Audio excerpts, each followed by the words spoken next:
جب حضرت حذیفہ مکہ مکرمہ سے واپس مدینہ آئے تو آپ علیہ السلام سے پوچھا کہ یا رسول اللہ اب میں مکی ہوں یا مدنی ہوں؟ تو ہم رہنے والے مکہ مکرمہ کے، آپ سے پہلے مدینہ آ گئے، پھر مدینہ منورہ میں میرے والد کے ہاں میری پیدائش ہوئی، میں آپ کی زیارت کی خواہش لیے مکہ آیا، اب مکہ سے واپس نکل کے مدینہ آیا ہوں، تو مجھے آپ کس میں شمار کریں گے، انصاریوں میں یا مہاجرین میں؟ مسلم شریف میں حدیث پاک ہے، حضور پاک علیہ السلام نے ان کو اختیار دیا، فرمایا تو اگر اپنا شمار مہاجرین میں کرنا چاہتے ہیں ہم تمہیں مہاجر شمار کر لیں گے، اور اگر اپنا شمار انصاریوں میں کرنا چاہتا ہے تو ہم تمہیں انصاری شمار کر لیں گے، اب تیری مرضی ہے۔ تو یہ اختیار ملنا بھی بڑی بات ہے۔ تو حضرت حذیفہ رضی اللہ عنہ نے تھوڑا سا توقف کیا کہ جب آپ نے مجھے دونوں اختیار دیے تو پھر مرضی میری، آپ راضی کا؟ جی میں راضی۔ تو فرمایا یا رسول اللہ انصاری بنتا ہوں کہ وہ مددگار ہوتا ہے، تو میں آج کے بعد انصاری کہلاؤں گا، اسی لیے حذیفہ کو انصاری کہتے ہیں رضی اللہ عنہ۔ جنگ احد کی جو میں نے بات کی ہے، اب وہ ان سے کیا ریلیٹڈ ہے؟ اس شخص کا حلم، بردباری، حوصلہ شاید تاریخ کے انمٹ نقوش میں لکھا جائے کہ اللہ نے ان کو کتنا سینہ دیا تھا، کتنا برداشت دی تھی، اور کتنی ان کے اندر حوصلہ مندی تھی اور بردباری تھی۔ وہ یہ ہوا کہ جب جنگ احد ہوئی تو یہ باپ بیٹا دونوں جہاد کے لیے نکلے، حضرت حذیفہ بھی اور ان کے والد حضرت جبل حضرت یمان بھی۔ حضرت یمان رضی اللہ تعالیٰ عنہ بوڑھے ہیں، حضرت حذیفہ جوان ہیں، لیکن لڑائی میں جوان مردی سے دونوں لڑے ہیں۔ جنگ ختم ہوئی تھی، آپ علیہ السلام نے حکم کیا تھا 50 تیر اندازوں کو کہ اس جگہ ٹھہریں۔ ایک مشہور واقعہ وہ آپ نے سنا ہوا تھا کہ آپ یہاں ٹھہرو، آپ ہمیں فتح ہو یا شکست ہو آپ یہاں ٹھہرو، آپ یہاں پہرا دو۔ انہوں نے کہا جی ٹھیک ہے، 50 لوگ وہاں ٹھہر گئے۔ جس وقت جنگ ختم ہوئی اور کافروں کو شکست ہوئی اور مسلمانوں کو فتح ہوئی، اب کچھ زخمی تھے جن کی تیمارداری کرنی تھی، کچھ شہداء تھے، اس طرح کچھ مال غنیمت کافر چھوڑ گئے تھے۔ تو یہ 50 لوگ حضور پاک علیہ السلام کے لشکر کی امداد کے لیے اپنی جگہ سے اس نیت سے ہٹے کہ اب تو جنگ ختم ہو گئی ہے، گویا حضور علیہ السلام کا حکم تو جنگ تک تھا، لیکن امیر نے انہیں منع کیا۔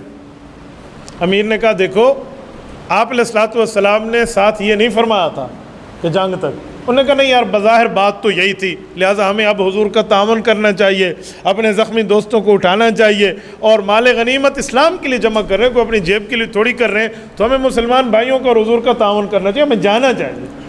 تو یہ کہہ کر یہ یہاں سے ہٹ گئے، 40 آدمی ہٹ گئے تھے، 10 ٹھہر گئے امیر کے ساتھ۔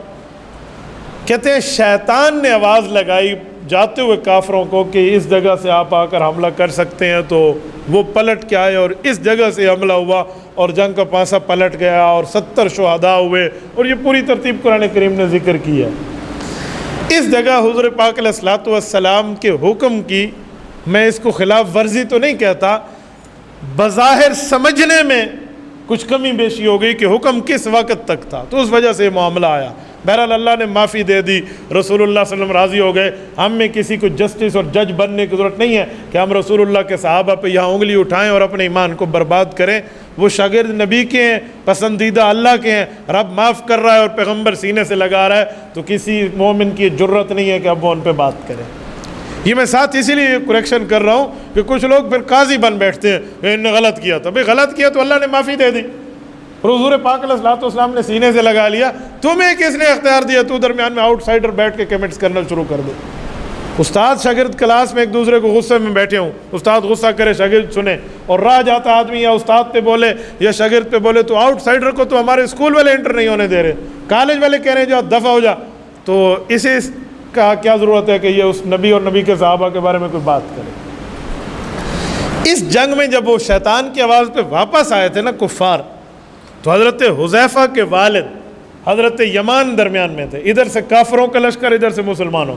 حضرت یمان مسلمان صحابی کے والد درمیان میں۔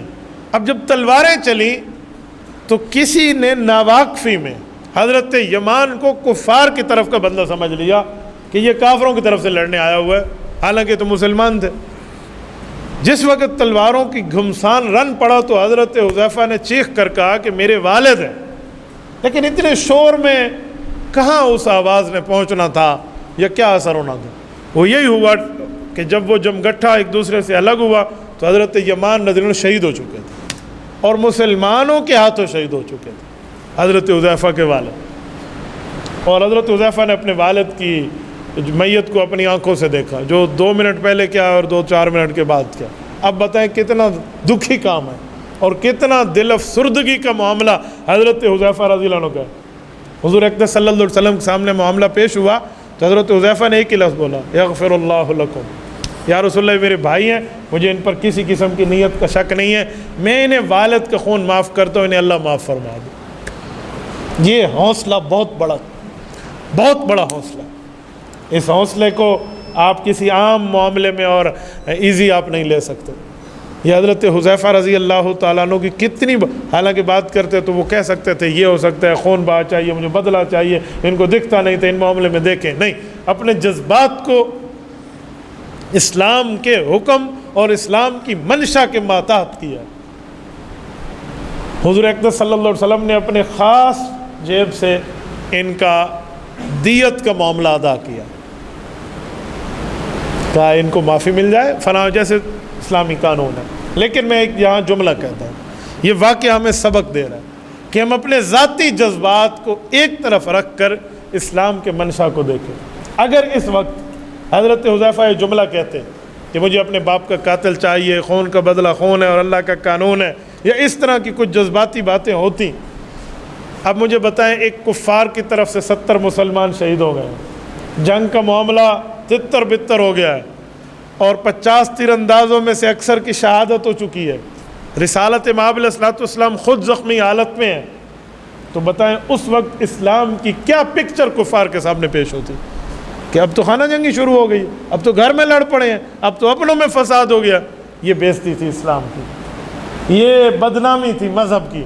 تو مذہب کی عزت کے لیے، دین کی عظمت کے لیے اور اسلام کی حفاظت کے لیے حضرت حذیفہ نے کتنا بڑا کارنامہ سر انجام دیا کہ والد کے اس معاملے کو کھلی طور پہ معاف کر دیا۔ تو آج کی ہماری گفتگو کا خلاصہ اور سمری یہی ہے کہ ہم اپنے جذبات کو تابع رکھیں اسلام کی منشا کے، ہم اپنے اندر کے معاملات کو تابع رکھیں حکم اسلام کے۔ جہاں اسلام کا، مذہب کا، ایمان کا، شریعت کا، دین کا پہلو آ جائے تو وہاں پر اپنے جذبات کو اگر بندہ قابو رکھ لے تو یاد رکھیں پھر اللہ تعالیٰ کی طرف سے وہ نعمت اللہ ہمیں دے گا جس نعمتوں کا ہم نے تصور بھی نہیں کیا ہوگا۔